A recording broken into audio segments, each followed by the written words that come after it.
ఏం పేరమ్మా? విజయలక్ష్మి పైకి చూడమ్మా. ఎక్కడమ్మా? డైలీ ఫర్ మరి జగన్మోహన్ రెడ్డి గారి పరిపాలన పూర్తయింది, ఎన్నికలు కూడా సన్నిద్ధమవుతున్నారు పార్టీలన్నీ.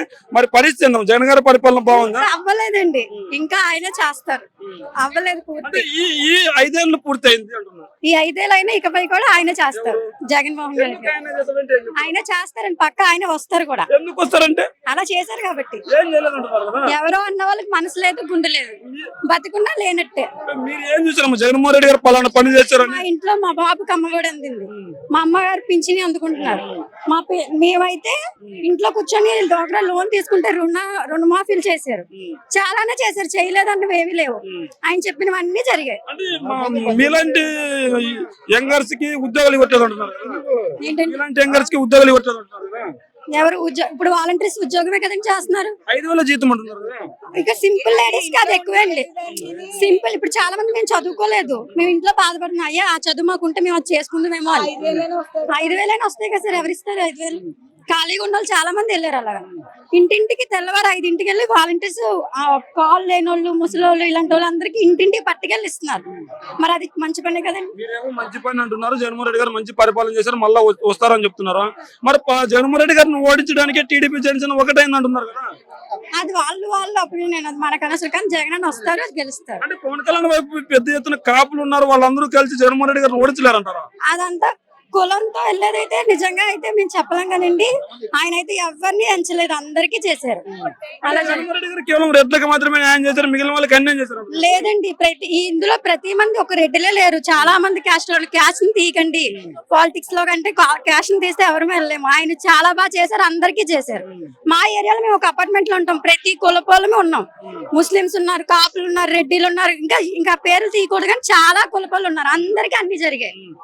కేవలం కొన్ని కులాలను ఇబ్బంది పెడుతున్నాడు, కేవలం ధనిక కులాలను మాత్రమే నెత్తిన మీద పెట్టుకుంటున్నాడు. లేదండి, ఇప్పుడు చాలా మంది ఎవరు ఆ ఏరియా అంటే నాకు తెలియదు కానీ ఎక్కడెక్కడ ఉన్నోళ్ళు విలేజ్ కి వచ్చి పని చేస్తున్నారు. అంటే చదివించడం ఎంత గొప్ప అనేది అది ఫస్ట్ లో ఆయన చేసేది అది మంచి పని అండి. ఎవ్వరు ఎంచడానికి లేదు. మీరేమో జగన్మోహన్ రెడ్డి గారు మంచి పరిపాలన చేస్తానంటారు, సంక్షేమ పథకాలు బాగున్నాయి అంటున్నారు. టీడీపీ కనుక అధికారంలోకి వస్తే అమ్మవాడు ఒకరుంటే ఒకరు, ఇద్దరు ముగ్గురుంటే ముగ్గురికి ఇస్తామంటున్నారు సార్. ఒక మాట అనొచ్చండి, ఇప్పుడు జగన్ గారు ఒక్కరికి ఇస్తేనే సోమరిపోతాన్న మాట వచ్చింది. మరి ముగ్గురికి ఇస్తానన్నప్పుడు ఏమవుతుందండి? అది ఇది ఒకరికి ఆయన సాయం చేస్తే మరొకరు పెట్టని మేము చదివించుకుంటున్నాం, అది సాయం పొందుతున్నాం. మరి ఆయన వస్తే మరి అతను అసలు సోమరిపోతులు చేస్తాడా? అంటే సోమరిపోతులు చేయట్లేదు, విద్యా వ్యవస్థకు పెద్దపీట వేస్తామంటున్నారు కదమ్మా. ఇది మొదలు పెట్టిందే ఈయన కదండి. ఈయన చూసి కాపీ చేయడం ఎంతవరకు కరెక్ట్? ఈయన విద్యా వ్యవస్థను కాపీ కొట్టాడు అనుకోవచ్చు, అమ్మఒడిని కాపీ కొట్టాడు అనుకోవచ్చు. మరి టీడీపీ వాళ్ళ అధికారంలోకి వస్తే మీలాంటి మహిళలకు 18 7 నెలలు కడుపుతో రచ్చబండికి వెళ్ళా నేను. వాటర్ కూడా ఇచ్చింది లేదు, చెప్తున్నాను.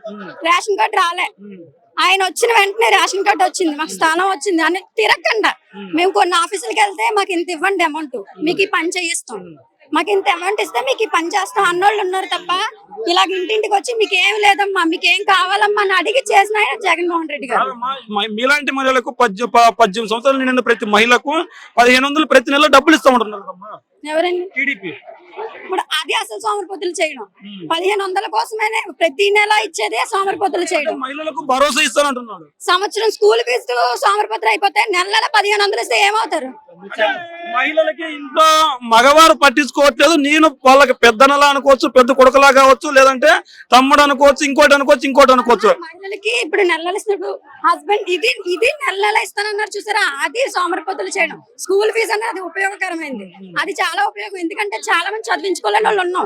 ఒకళ్ళు 2-3 పిల్లలు ఉన్నారనుకో, ఆయన ముగ్గురికి వేసేస్తానన్నారు. ఒకరికి చేసేటప్పుడు ఇంకొకరికి చేసుకోవడంలో కష్టపడతాడు తండ్రి. అరే నాకు ఒక భారం తగ్గింది, ఈయన్ని నేను ఇంకా బాగా చదివించుకోవాలి. అసలు ఆ అవసరం లేకుండా ఆయన ఇచ్చే ఫీజుతో మేము పిల్లలకి శుభ్రంగా బట్టలు అవి కొంటున్నాం. ఎందుకంటే గవర్నమెంట్ స్కూల్ అంతకన్నా బాగానే ఉన్నాయి ఇప్పుడు, గవర్నమెంట్స్ పంపకుండా. అదే విధంగా తెలంగాణలో కావచ్చు, కర్ణాటకలో కావచ్చు, దిగ్విజయంగా బస్సు ప్రయాణం అనేది సక్సెస్ అయింది. అదే బస్సు ప్రయాణాన్ని నేను తీసుకొని వస్తాను, ఆ బస్సు ప్రయాణం ఉచితంగా మహిళలకు ఇస్తానంటూ చంద్రబాబు నాయుడు చెప్తున్నారు. ఇప్పుడు ఆల్రెడీ ఆ ఏరియాలో చాలా మంది మదర్స్ బాధపడుతున్నారు. ఏమని? కాలేజ్కి వెళ్ళిన పిల్లలు ఇంటికి అంటే ఫ్రీ బస్సులు ఎట్టడం వల్ల పిల్లలు ఎక్కడెక్కడో విచ్చలవిడిగా తిరుగుతున్నారు, ఏడుస్తున్నారు. మా పిల్లల టైంకి తల్లికి పిల్లకి తల్లి అవ్వట్లేదని. అది కరెక్ట్ కాదండి. ఇప్పుడు గవర్నమెంట్ కి తక్కువ అయిపోయింది ఆదాయం అంటున్నారు, అది అసలైన పరిపాలనలో అది చాలా తప్పు. అదైతే ఫ్రీ అనేది ఏంటి ఉపయోగం? చదువు ఫ్రీ అనేది చాలా ఉపయోగం. అది పెట్టారు. కాలేజీ పిల్లలకి ఎట్టమనండి ఫ్రీ, పర్వాలేదు. కాలేజీ పిల్లలు కడితే వాళ్ళు ఓన్లీ స్కూల్ నుంచి ఇంటి వరకే, వేరే వేరే ఏరియాలకు కాకుండా కాలేజీకి ఇంటికి అదైతే బాగుంటది. కానీ ఇలా ఊరంతా కట్టడం కరెక్ట్ కాదు. మహిళలకి అన్నప్పుడు వాళ్ళకు ఒక భరోసా ఇచ్చినట్లు కాదమ్మా. అదైతే ఉచిత బస్సు అనేది కరెక్ట్ కాదండి. మరి అదే విధంగా 3 సిలిండర్లు కూడా ఫ్రీగా ఇస్తున్నట్టున్నాడు కదా. 3 సిలిండర్లు 1 ఇయర్ మొత్తం కదాల్సిన రోజులు ఉన్నాయి కదండి. 3 సిలిండర్లు ఇస్తే అయిపోద్ది కదా. అంటే 1 ఇయర్ 3 సిలిండర్లు ఇస్తే ఇంకో 3 సిలిండర్లు మీరు కొనుక్కుంటే సరిపోద్ది కదా. ఇంకా 3 సిలిండర్ల కోసం వెళ్తే మంట మనం పెట్టుకున్నట్టండి. మరి ఒకవేళ టీడీపీ జనసేన కలిసి పోటీ చేస్తున్నాయి, ఇప్పుడు జగన్మోహన్ రెడ్డి గారు సింగిల్ గా వస్తున్నాడు, మరి ఎవరు గెలిచే అవకాశం ఉందమ్మా? జగన్ గారు వస్తారు. జగన్ గారిని ఓడించడమే నా లక్ష్యం అంటున్నారు కదా. ఏంటండి? జగన్ గారిని ఓడించడమే నా లక్ష్యం అంటున్నారు కదా వీళ్ళంతా. ఏమో చెప్పండి. జగనే వస్తారు. మీలాంటి మహిళలంతా టీడీపీ వైపు ఉన్నారంట. ఎవరు? మీలాంటి మహిళలు ఛాన్సేలే. మరి పవన్ కళ్యాణ్ హీరో, ఆయన ఒకవైపు హీరో వరకు హీరోవే, ప్రజల వరకు అయితే జగన్మోహన్ రెడ్డి హీరో. ఏంటి, జగన్మోహన్ రెడ్డి గారు వస్తేనే మళ్ళీ కూడా మనకు బాగుంటదండి. ఒక విషయం ఎవరు ఇప్పుడు చెప్తున్నాను, బాబు వస్తే ఇది అంటారు కదా, కలిగి యుగం వచ్చి అంతమైపోద్దని, అది మనం తెచ్చుకున్నట్టు అవుతుంది. బాబు వస్తే ఎందుకండి, మేము కాళ్ళు అరిగిపోయి చెప్పులు అరిగిపోయి ఆఫీసుల చుట్టూ కళ్ళు తిరిగి పడిపోయిన రోజులు ఉన్నాయి. ఇప్పుడు ఏంటి, ఇంటింటికి వచ్చి మాకు చేస్తున్నారు. అంతకన్నా పెద్ద పని ఏముంది? ఇదే వాలంటరీ వ్యవస్థని పవన్ కళ్యాణ్ విమర్శలు చేశారు, చంద్రబాబు గారు విమర్శలు చేశారు, గోడ సంచులు పోసాం బిజాబ్ అని. ఈ రోజు ఆ వాలంటరీ వ్యవస్థ వల్ల డబ్బులు వృధా అవుతున్నాయని కూడా ప్రచారం జరుగుతుంది కదా. వాలంటీర్ల వల్ల అస్సలా లేదు, వాళ్ళు అనే మాటే లేదు. వాలంటీర్లు అయితే మాత్రం ఎవరి దగ్గర ఒక రూపాయి ఆశించరు. మా ఏరియాలో అయితే ఎవరు మేము అభిమానంగా ఇస్తామన్నా వద్దు అనే వాళ్ళు ఉన్నారు తప్ప మాకు డబ్బులు ఇవ్వండి అని డిమాండ్ చేసిన వాళ్ళు లేరు. దేనికండి ఎందుకు వేస్ట్ అయింది? ఇప్పుడు ఉద్యోగాలు లేవంటున్నారు. ఒక 5,000 ఒక మహిళకి ఎంత ఆదాయం మీకు తెలుసా? ఎంత ఇంట్లో కొంచెమైనా ఆవిడ ద్వారా ఒక 5,000 సాయం అవుతుందని ఆవిడ ఎంత తృప్తిగా ఉంటుందో తెలుసా? ఇందులో వేస్ట్ ఏముందండి? మళ్ళా గెలుస్తారంటావు? పక్కా వస్తారు, పక్కా.